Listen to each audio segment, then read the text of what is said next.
হরে কৃষ্ণ।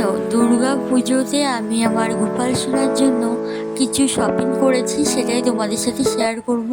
তাই ভাবলাম তোমাদের সাথে একটু শেয়ার করি।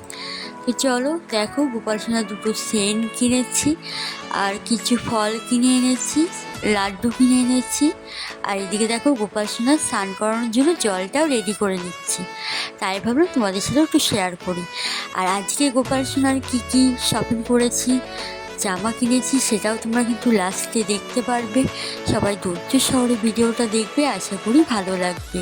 প্লিজ যদি ভালো লেগে থাকে অবশ্যই একটা ভালোবেসে রাধে রাধে জানিয়ে যাবে। আর দেখো, দুপুরে সেবা দিয়েছি চিড়ে কলা। আর গোপাল সোনার ভগবানের প্রসাদ দর্শন করা অনেক ভালো, শুভ কাজ হয়। তো দেখো, এদিকে কিন্তু আমি আরতিটা করে নিচ্ছি, তোমরা দর্শন করে নাও, আশা করি তোমাদেরও ভালো লাগবে।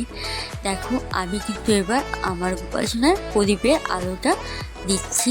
তো তোমরা কি বলো আমি জানি না, আমি যেটা বলি সেটাই এটাও কিন্তু দেখিয়ে দিচ্ছি। আর এখন দেখো, গোপাল সোনাকে আমি খাইয়ে দিচ্ছি।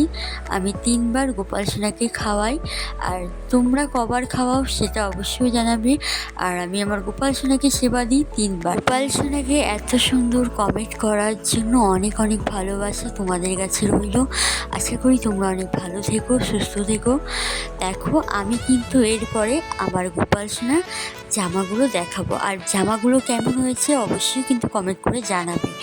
আমার তো খুব ভালো লেগেছে। আমি কিন্তু গোপাল সোনার দুটো মেয়ে জামা কিনেছি, এত সুন্দর লাগছে। মানে আমি যখন শপিং মলে যাই, আমার তখন ওই দুটো জামা নিতেই খুব ইচ্ছে করছিল। তো দেখো, আমি কিন্তু 4টে গেঞ্জি নিয়েছি, 4টে প্যান্ট নিয়েছি, আর দুটো মেয়ে জামা কিনেছি। কেমন হয়েছে অবশ্যই জানাবে। হরে কৃষ্ণ।